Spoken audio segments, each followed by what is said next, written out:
My name is Sarah Williams. I fit a lot of the categories of normal that American stereotypes and culture expect from a middle-class, white, American 18-year-old girl. I was born into a stable, two parents, three kids family. I have a boyfriend. I don't really know what I want to do with my life, and I'm a generally optimistic person. So in trying to dissect a part of my personality or identity that defines me more than anything else, I struggled with finding something in my life that seemed significant enough to talk about.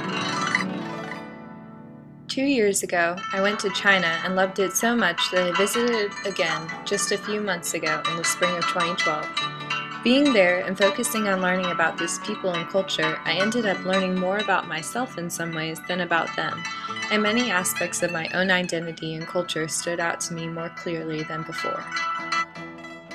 There, I stuck out as physically different, but not only that, it became clear to me that this culture, which was so rich in its history, and these people who were so closely linked to their family histories, were very much different from me. Being in China helped me realize how little I previously defined my identity based on my nationality, but how nevertheless it is still something definitional to who I am. Being born in America, America is all I've ever known, and I realized I've taken for granted what being an American can mean. In a world where English is becoming the predominant language of business, I speak English as my first language.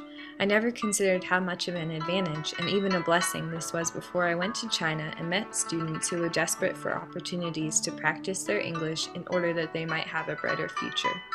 It was incredible to see how my ability to speak English could be so helpful to them and bridge the gaps that culture and context created.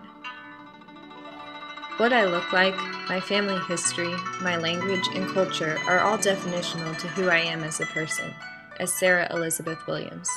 Going to China helped me realize more than ever before how much these aspects of my nationality are intrinsic to my overall identity.